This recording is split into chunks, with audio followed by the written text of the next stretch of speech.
Good morning again. Go ahead and get started. Matt, can you pull the slide deck up?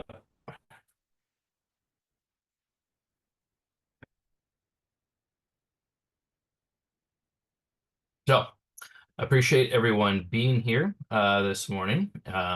This is our first training on the new OAA web-based grants management portal. Um, so this is a place where basically all things related to OAA grants will happen, including applications and where award packages will be sent from and communication on grants and all those types of things. So this webinar session here is specifically for cities and counties with the lens of uh, you're looking to basically hit the ground running when the system launches on 10/1, and so that you can get an application in either amending a current application for an individual distribution or requesting a new one that would be awarded in the current fiscal year, which is fiscal year 2025. Um, if you're if you're looking for other things, that you're welcome to stay on. And there will be another training session in October on October 10th. That'll be a more generalized view of the process, but we have this one specifically tailored to those who are ready to hit the ground running on day one and get something in for that grants committee meeting. If you're a state agency stuff will happen probably in like early March, when it gets closer to time for the next proposal window to happen there. Next slide. So, quick introductions. I'm Charlie Lincecum, Director of Operations for the OAA, oversee all of the grants processes, and have been heavily involved along with a number of staff here at the OAA in the development of this system to replace our paper applications and Excel files and all that type of stuff. We also have Matt Terrell, who is our business analyst, who has been the lead on this project of getting everything straight and dotting I's and crossing T's. And he is the system expert, and he's going to be doing the bulk of the presentation today. And then we also have Sharika Bridges, who is our senior grants compliance analyst, will be another place for technical support for anybody that's working through things. And as well as Cindy Newman, Kat Dupre, and Jenny Sawyer, who are our regional locality-based outreach coordinators. Uh, right. Next slide. So agenda, we're going to cover the portal features, talk about how registration and access works, and Matt's going to give you kind of a general overview of the system. And then he's going to actually go into the system and walk through a grant application. Again, this is going to be focused on like individual distribution for an individual city or county projects. There's not a lot that can be done with cooperative projects until the end of the application period in April. Though we'll cover some more of that on another training. So next one. And so the last thing I wanted to do is here's a list, and these slides will be available along with recording of this on our website. After everything's done, we'll put a note in our next email news update. But these are all the dates for the upcoming application cycle for cities and counties. You can see here we are today for our early cohort of training for the December grants committee application. System will launch on the 10/1. There'll be an Abatement Academy webinar on using the system on 10/10. If you would like the OAA to review a draft, there's a process by which you can submit a draft to us. This would only be the 10/21 deadline would only be if you want us to review the draft and give you some feedback before in time before the final due date to get something considered by the grants committee in December.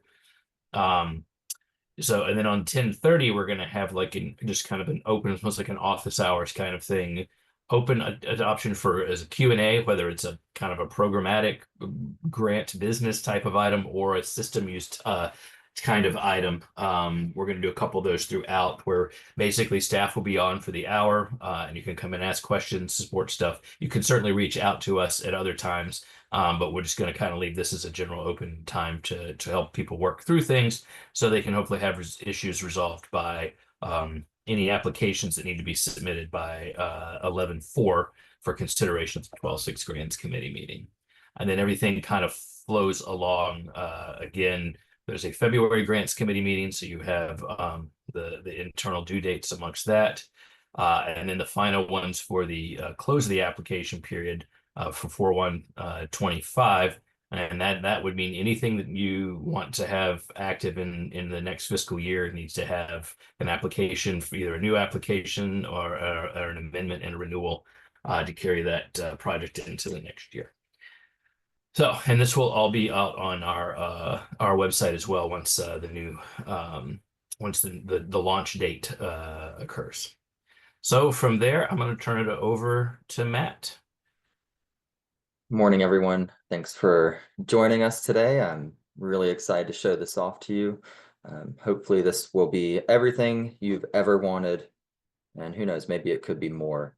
But just start off by just showing you guys a few portal features. So within the portal, you will have access to your individual distribution as well as your cooperative partnership grant applications. You'll be able to create them in there, view them in there, you can download them, apply for them. You will also have annual reporting access, so you should get a notification when it's due, and you will just be able to log in, click an annual report and select your application that you were wanting to do an annual report for, and just move forward with that as well. Also, all of your historical grants will be available in here. We are currently in the process of adding in all the FY24 and FY25 applications so that you'll be able to renew from those, and they will be in the system in a format that will be consistent with the new ones that you'll be doing. The direct distribution reporting will be in here as well. So you'll be able to go in here, select direct distribution, and everything you've done in previous years will be automatically loaded in, and you will just have to add the new year. I'm sure you've all seen our estimated funds lookup tool as well. That will be in the system, so just be able to go in there, see it. You'll also be able to download it, so you'll have your own PDF copy as you're going through your application. You won't have to click back and forth. You'll be able to see it right there. So to begin with, when you first open up excuse me, the website, you'll be faced with a regular login screen that you've seen everywhere. There will be a register now link that you can click on. And the main thing I wanted to point out about the registration is it follows a pretty standard registration, but there is this organization type, city, county, state agency name section. So in order to select your city or county, you will need to select city or county in the organization type. And then you can just begin searching in the city county name area, and it should pull up your city or county. Also, there will be you can upload the signed letterhead. I'm sure you've all seen our news blast regarding this. If you haven't, there will be the option to download the sample letter. And that is just a letter stating that you are authorized as the primary contact for your city or county. When you register here, you will be automatically labeled as the primary contact for your city or county. And inside the system, you will be able to invite other people to help you with your application. They will be listed as secondary contacts, but they will be able to provide help within the system for your application. Matt, if I could just add one thought. So like every city and county gets up to 5 users per city and county. It's up to you who those people are. And once the primary user has been established, we don't need like a city or county official to authorize the additional users. But you'll be whoever the authorized primary user is will be like our main kind of point of contact for things related to things processing in the system. And then there's even a process in the letterhead if someone's leaving and you need to change it to someone else. There's some optional language that can be included, but the stuff from the template just needs to be posted on your letterhead and then signed off on by like a city or county the executive or their designee that can denote who that person is. And once that first one's done, then unless that person needs to change, it can be there, and it can be anyone as well. So if it's people within the city, or if there's somebody from a nonprofit or a CSB you're working with, you like to be able to go in and do work on the applications, that's possible as well. Next, this is the kind of a general overview of what the dashboard will look like. You can see going across the top under the word dashboard, excuse me, you'll be able to see the total amount that you have been awarded. That's across all applications. If you are the partner of a cooperative application, you will not see your that cooperative application there. But if you did individual matching funds for that cooperative application, you will see the individual matching funds in the amount awarded. You will also see the number of applications you've been awarded, the opportunities that are available, and applications that are near the due date. I believe that is a 15-day, once it becomes 15 days to the due date, it'll kind of start alerting you there. And then beneath that, you will be able to go across the tabs to see all of your applications that are in progress, submitted, under review, assigned back, awarded, and closed. The closed is more for previous year direct distribution workbooks, those types of things. And then we will get further into this as we do our walkthrough.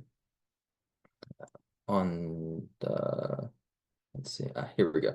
The main thing I wanted to point out for the awarded tab is when you do receive the award, you will get a notification, and it will alert you to go into the system, and you'll go to the awarded tab and you will see the award package / MOU. That is where you'll get your award package. It won't be emailed directly to you. And any contingency documents that you need to add, you can just click there and upload them directly into the portal. And once you go into the award package, you can actually send that to the person that needs to e-sign it. All signatures done within the system will be done with Adobe e-sign. The person that is signing it does not need to be active in the portal. You can just put in their information and it will send it to them. They will get the document and be able to do it through a browser.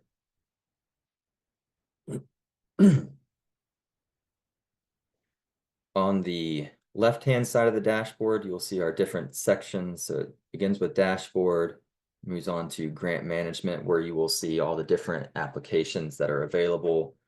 The members section, which we'll get further into these in a minute, but that's where you have access to add new members or remove members if they're no longer working on the applications.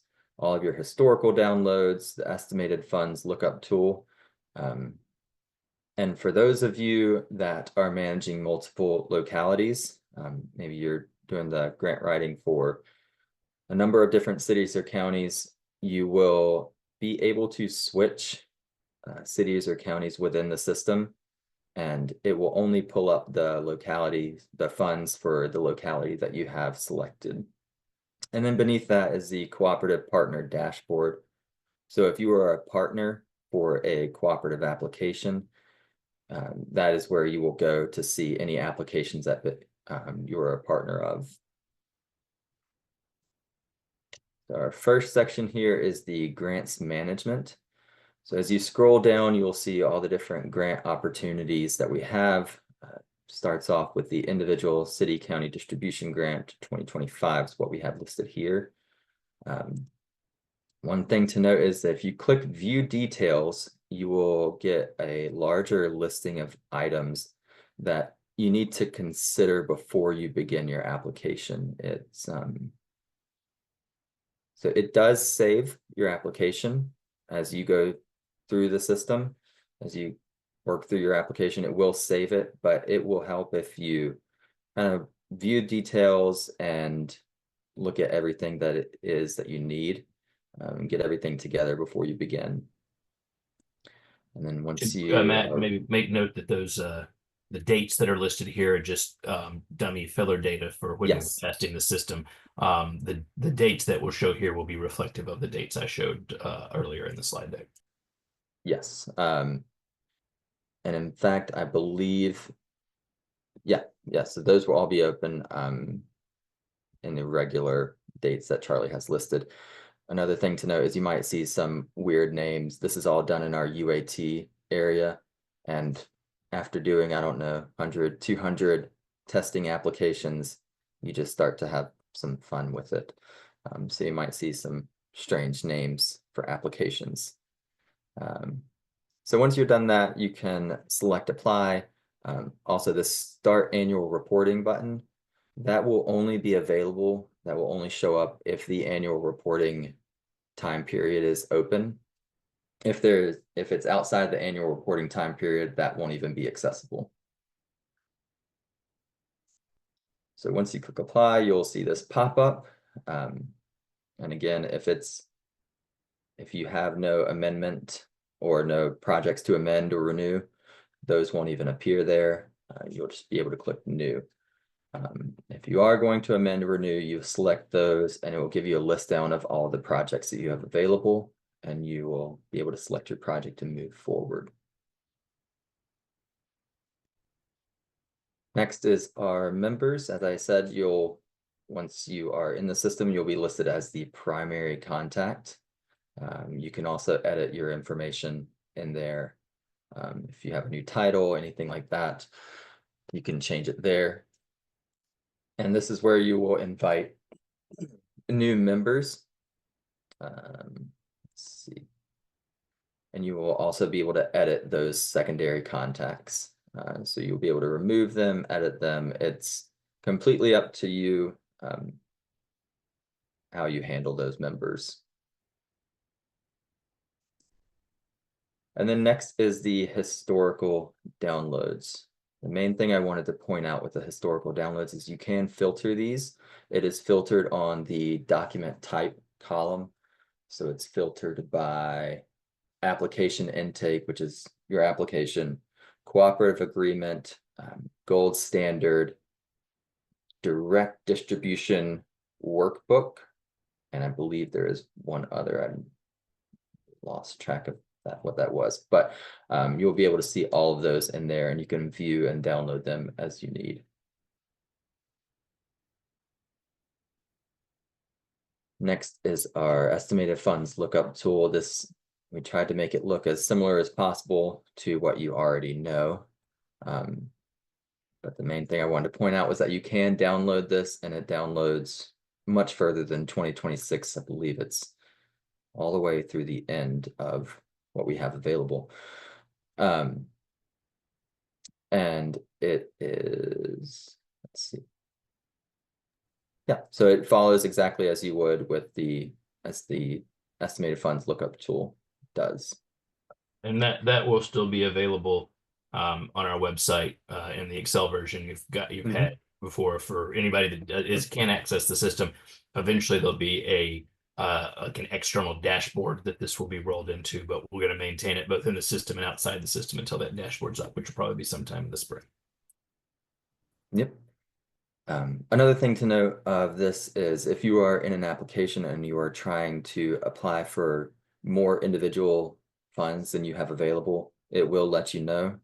So the system should not allow you to request more than what is available. Here's a quick view of our cooperative partner dashboard. You are able to upload documents and view documents as a partner.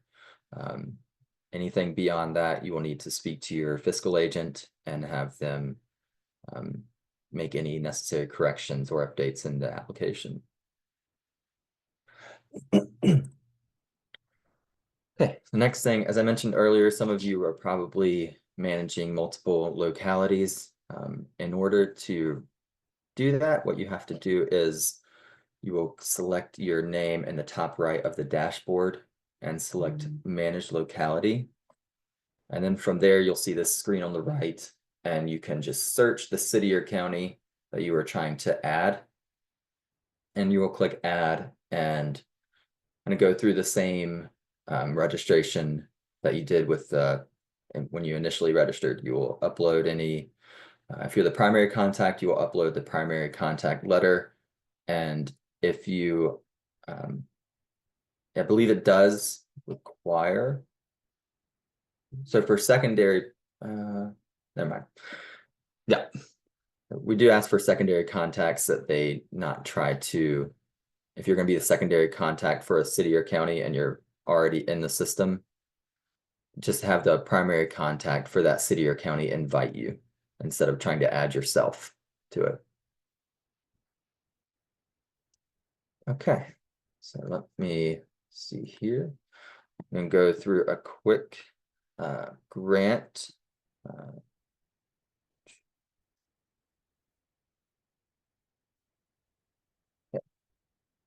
I'm actually going to stop my video so that, because my monitor is up and I don't want you guys have to be looking straight up my nostrils here.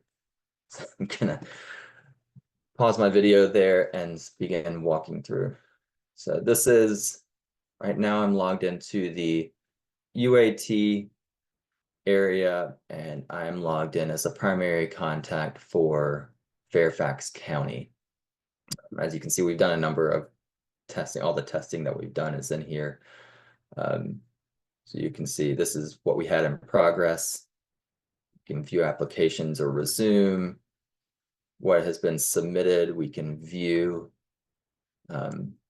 Everything that is under review will be sitting here. Let's begin. Also, just add that all this stuff that you're seeing that's like these test applications and dummy applications. Those will all be out of the system when everything goes live. The only thing that should show up is just grants related to your city or county. Yep. One more thing I mentioned, but I didn't show you was if you have already signed up for multiple localities and you want to switch between them, you can click right up here and you will be able to go directly to that locality without having to log out or in. Let's see, I will begin by going over to grants management and applying for an OAA individual city county. And we will just begin with a new one.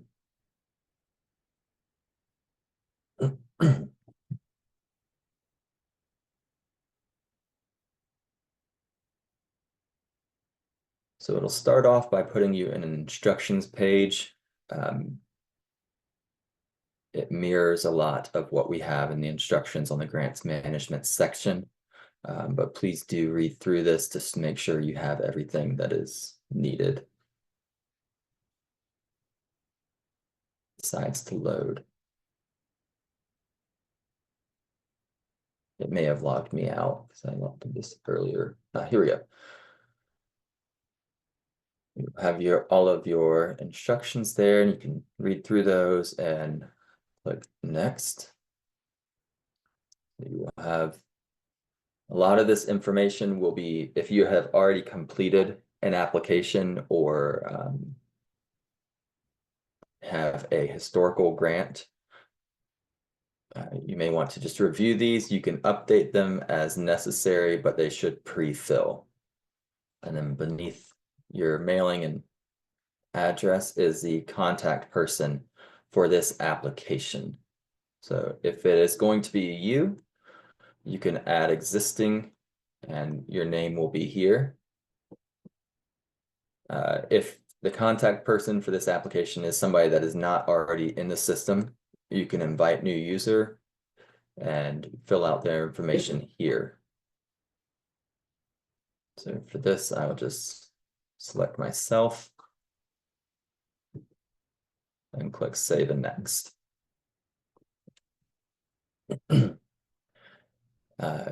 The next screen is the direct distribution information.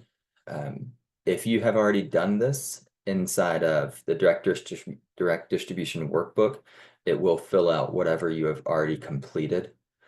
If you are renewing and you've already done this for the past 5 years, it'll have the past 5 years of information in here. All you have to do is add your new year. And this counts as the completing it for the I believe as part of the gold standard, you have to complete this once a year, that this counts as part of that. So I don't have anything new to add here. Answer the question here, and you'll see these little asterisks here, and that indicates that the answer is required. So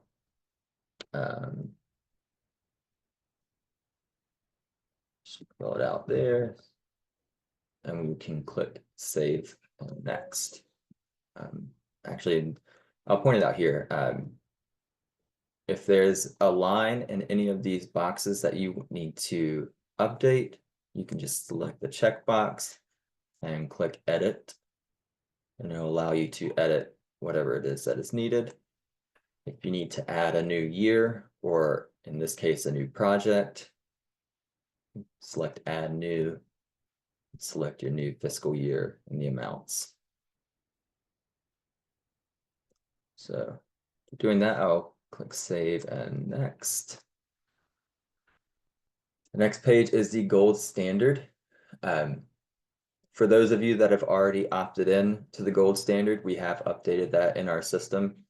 This page will still show, but it will default to yes, and you can just continue.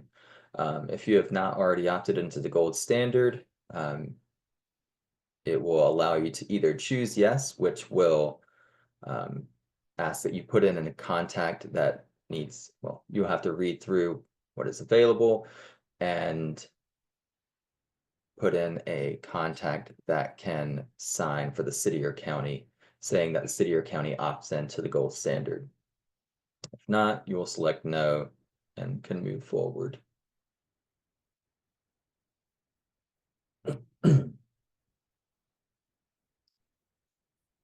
Next is the project proposal.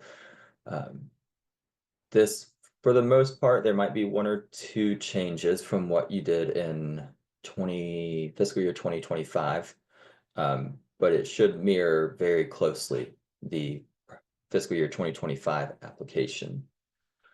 So for this class, you'll select a contact person for the project.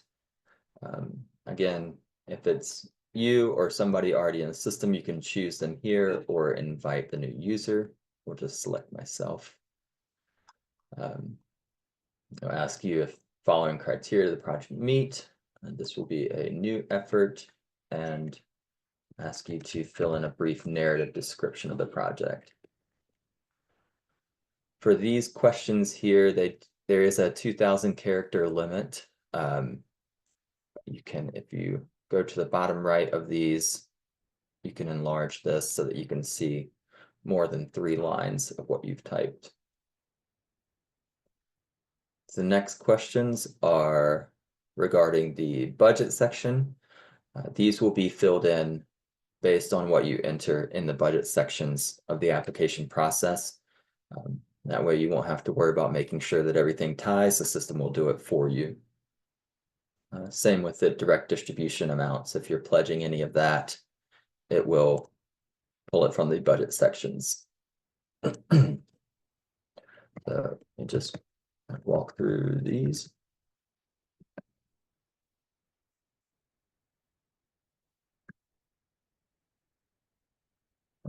Fill these out. The organizations and subrecipients question, it is required. But as you can see here, you'll see these little blue bars throughout the application process. That's little help notifications. You also may see a little eye next to some things. If you hover over it, it will give you some help text.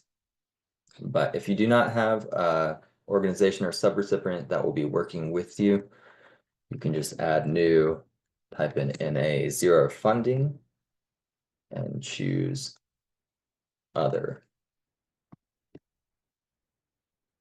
and save.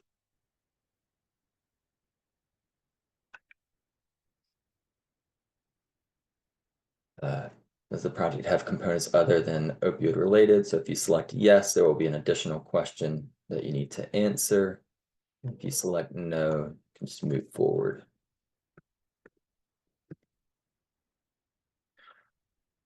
One thing to note as you are walking through the application, we're working with our vendor to see if we can update this, but for now, if you are halfway through this project proposal section and need to leave, it will not save it. And it won't save anything until you click Save and Next. So if you're working through an application and you need to leave, feel free to throw in answers here and you can click Save and Next. And then you can leave, and when you go back to it, you can update your answers. But that way, you don't have to lose any of your answers if you've been spent 2 hours working on your brief narrative but don't have time to complete the rest.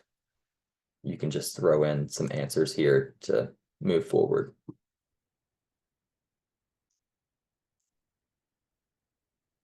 Next are our budget sections. Start off with the personnel expenditures. So our tables start off as blank and you can add new. If you're doing a renewal or amendment, anything that has been entered previously will be pre-filled. If you were renewing for 26, what you put in 26 in the previous year will be what shows in FY 26, and you can amend it as necessary. So put in your position type, the number of FTEs for that position, and a salary. The benefits column will automatically calculate based on, currently believe it's, 30 some percent.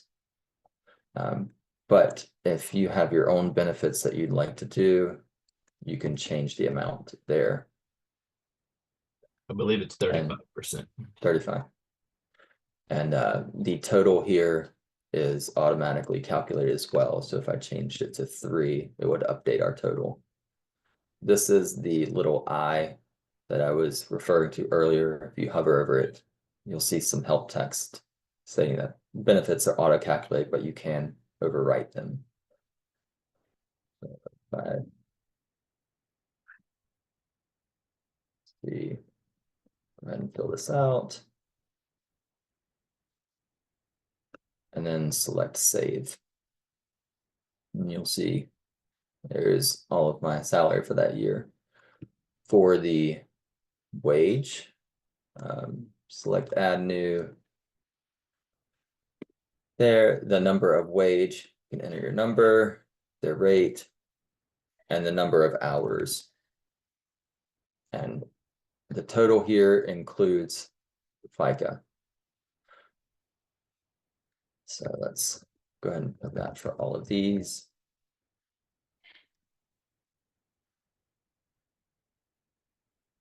And then select save. And then you'll see down at the bottom your total number of staff and your total personnel expenditures for FY 25 and subsequent years. So if we select save and next, you will get to the operating and capital expenditures. So let's add new here. We can say oven, one. I don't know how much a baker's oven costs, so we'll just go with $5,000. And they only need it in the first year. So in the subsequent years, we will have to put $0 as these are all required.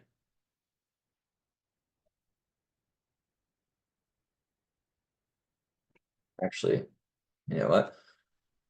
That should have been under capital expenses. So this is, I put it under operating expenses. That actually should have been under capital expenses. So what I can do is select a little checkbox next to oven, and I will delete it. And then I can go to my capital expenditures and put it there and save. And then down the bottom, can see your total operating expenditures there for each year. So we will go on to save and next. This is our budget overview. This is where you select based on your expenses, whether you're using direct distribution, other local matching funds, gold standard, or individual distribution. So you will see down in the bottom, see my total expenditures are 269,601.92. So of that, we will use 10,000 in direct distribution.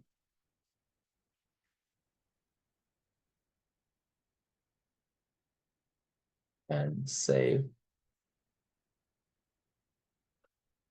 And then let's say our oven was, the money for the oven was given to us. So we can choose local match and just enter that in there. Oops, it was not 50,000. That would be one expensive oven. And we'll save it. All right, so 15,000. Sorry, let me get my little calculator.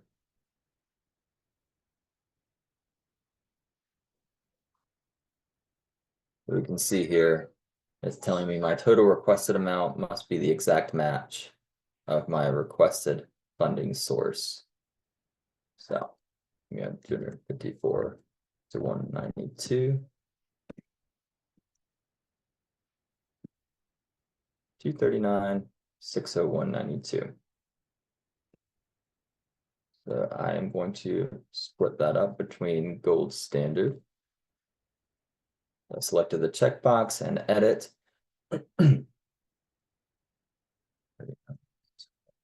Two.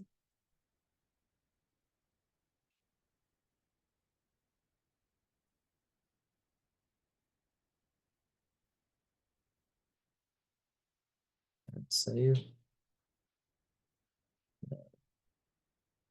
I will uncheck that and select my individual distribution.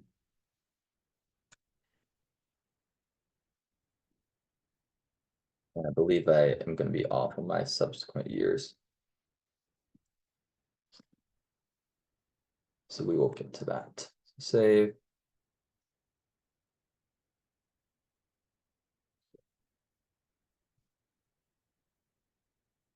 So let's say I'm still wrong. Here's my revenue grand total, which is just under the requested funding sources.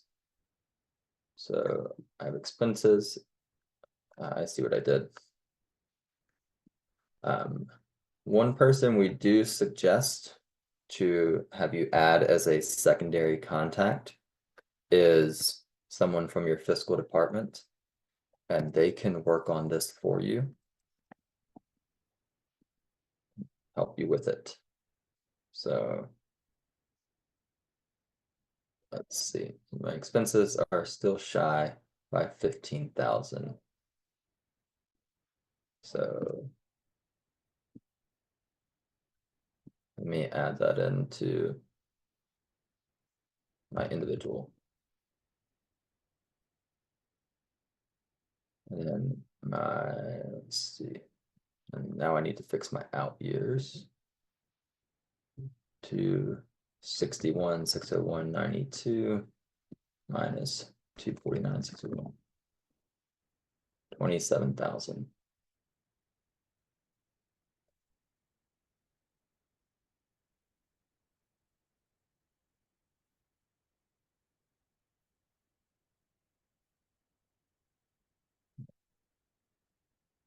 See if I'm right. Nope.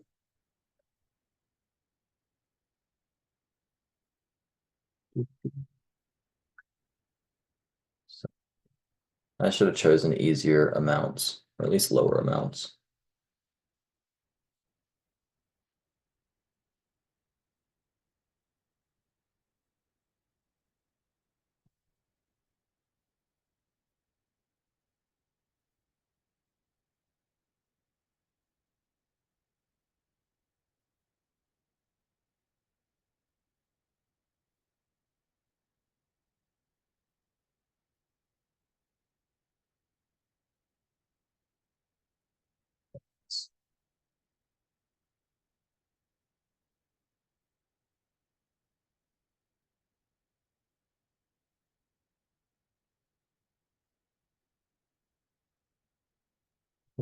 Quick comparison, I should, yeah, so my error at the bottom has gone away.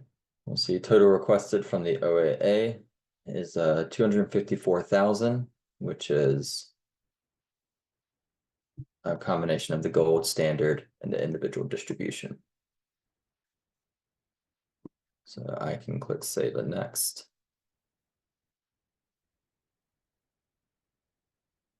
Next section is our performance measurement.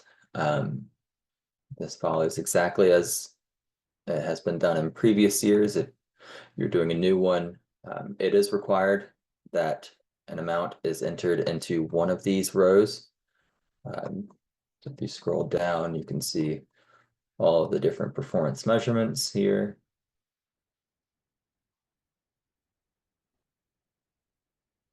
And at the bottom, you will see an option for other.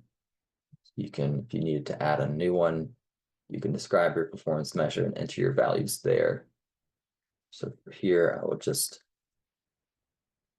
put them here. And then if you have any additional comments to be made about your performance measures, you can add it in here. The next page is the objectives, or you've seen in your previous applications, a timeline. You do have to add at least one objective to continue. So we will add in our objective. We'll start it tomorrow, and let's be done by Friday. I can save this. If I need to edit it, again, I can select it, edit it, select it and delete it if I needed to, or if I needed to add another, I can do that as well. You can have as many objectives here as you'd like. And then we do have the option for you to add in any comments for objectives. One thing to note regarding objectives and performance measurements, if you are renewing, you will see additional columns on this page. So you have your FY25, you will see your FY25 objectives that you, or performance measures that you entered, as well as your year-to-date objectives if you're amending, renewing, and so there will be additional columns and you can make comments with each row that you have. And the same will be on the objectives. You'll have additional columns stating the objective, actual completion date, actual start date, actual complete date, and any comments you have per objective. So now we have that one in, we can click save and next. And lastly, you have your reference information. So these follows the question that are on previous applications. If you select yes for any of these, you have the option to enter in a web link. So if it's a 300-page document and it's online, please just enter a web link. We don't need the whole file. We can just go to the website. If you are uploading, say you're uploading a reward or recognition, and you take a picture of the award or recognition, you can upload the file here. I believe one of these needs to be yes. So I will update, let's see, just do that. So I upload the file, I select the file that I wanted, open, and now that it has uploaded, check mark, and I can select done. And there it is. If you need to change the file that you had, you can delete it and re-upload another file. So let's see, no, and if you also have the option to add any additional supporting document. Save and next. So we will check that, saying that we affirm that all this information is true to the best of our knowledge. And if the person that has signatory authority is in the portal, you can select them here. They do not need to be, so likely they probably won't be. So you'll select invite new user, new authority, county administrator, and then their email.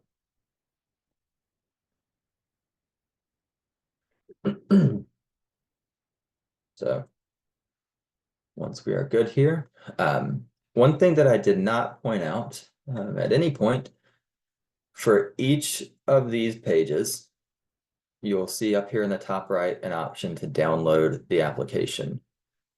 It's likely that you will need to go over this application with whoever is signing it or your county administrator or board or anybody before you send it to them for signature.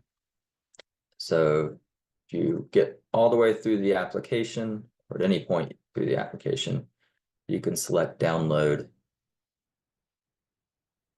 and get a copy of the full application that you can print out and take to your board, and speak to them about it, get approval before you send it off for signature. This will all be there.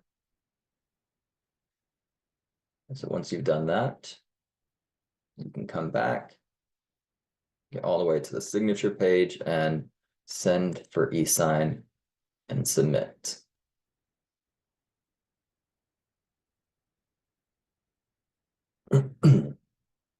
Which will take you to your application. It's ready for e-sign. You can again download it here,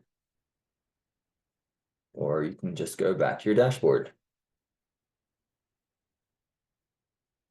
Let's see, show up here.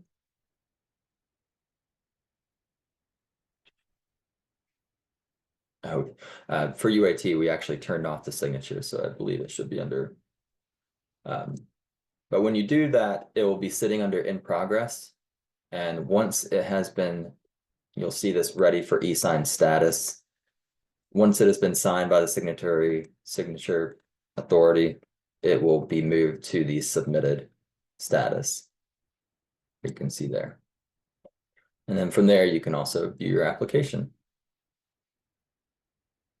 And that is an overview of the individual distributions for city and county.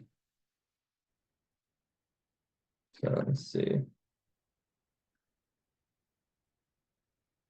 And then again, if you have any questions, feel free to reach out to Jenny, Kat, or Cindy, or if it's related to the system itself, they may point you towards me, but here is my information if you have any questions. And then there's also the link there to sign up for our additional training session on October 10th.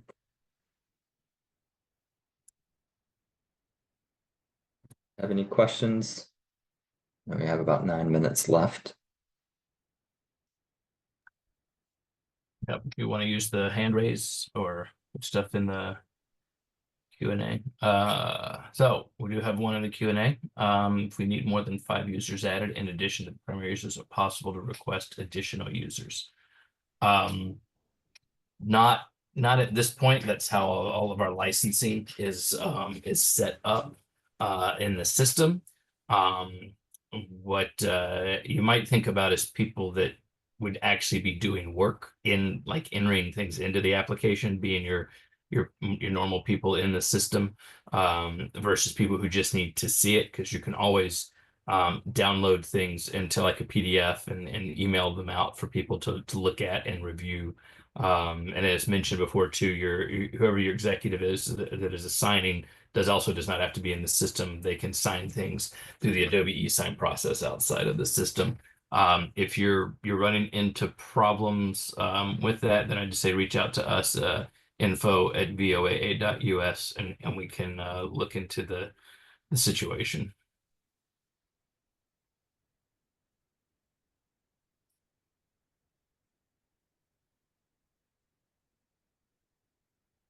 Any other questions, either in the Q&A or by using the hand raise? Okay. Does the primary contact person for an individual project have to be a registered user? No, I don't think so. Is that correct, Matt? The first person to register for the city or county will be listed as No, the, this is so like on an individual project that oh, you're no, submitting and you just have someone to be contacted for questions about the project. no, they don't need to be a registered user. Yep. All right. And let's see. I got a hand raise. Do this. This. All right. Ms. Miller, you can go ahead. Hey, is there any way you all would drop that registration link into the chat so that we can just click it?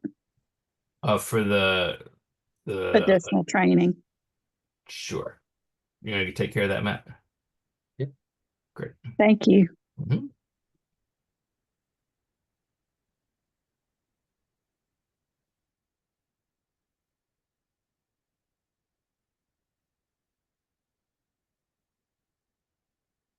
Sorry, it didn't come through as a link. Let me do that for you. I have another question. Can the primary user also be the signer if designated by the county executive?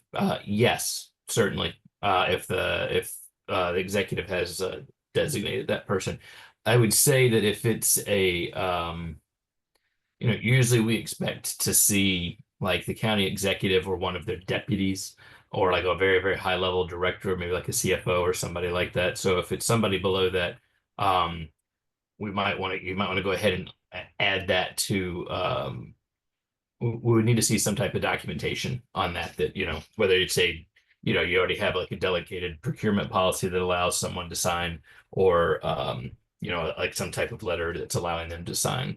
Because if we saw a signature from someone that wasn't like one of those, we'd probably ask questions.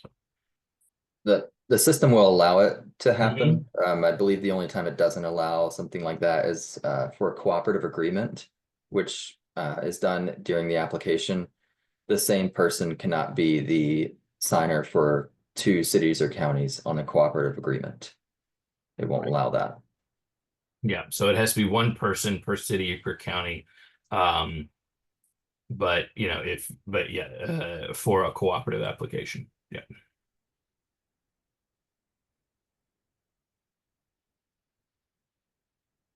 Oh, put some stuff in chat. Oh, I just got to get the link is in the chat. Thank you, Matt. Anyone else? Hand raise or Q&A feature?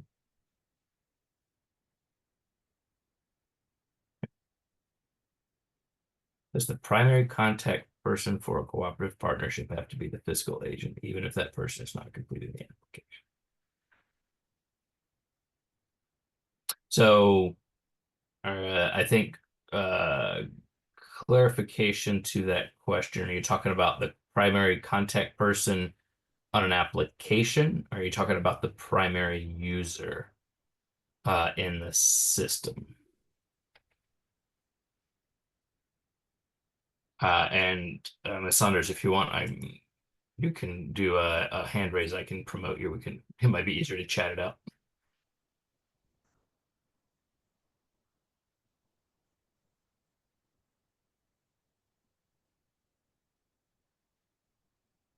The primary contact in the application.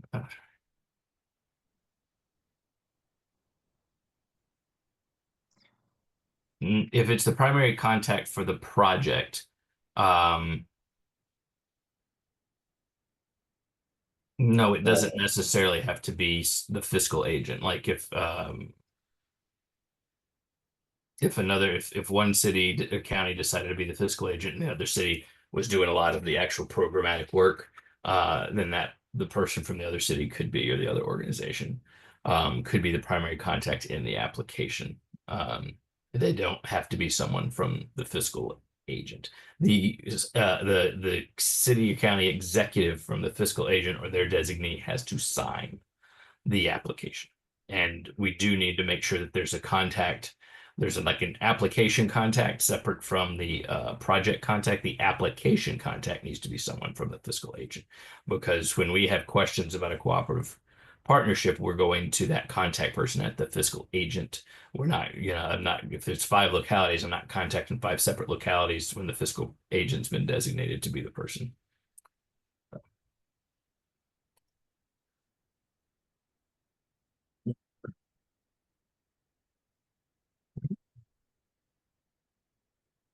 Well, appreciate everyone's time. If you have any other questions, feel free to reach out. You've got Matt's contact information. Is also the our info at VOA.US at VOA.US. That's a general mailbox that everyone in Monitorston has access to if you have any questions. And feel free to just let us know. Happy to jump on a chat or help you walk through any issues you might be having working through the system. And look to our news update for when everything's live and ready to go. Charlie, one additional thing, there Mhm. will be a survey that is sent out. Just a quick 2-question survey if there's anything that you would have liked to have learned about the system. There's a way for you to respond there. And this will be posted to our YouTube in the coming weeks. So you can look for this recording Yep. there. And we appreciate any feedback you can provide because that will help us as we're tailoring the next trainings going forward. So, thanks again to everyone, and hopefully we'll talk to you soon. Thank you all.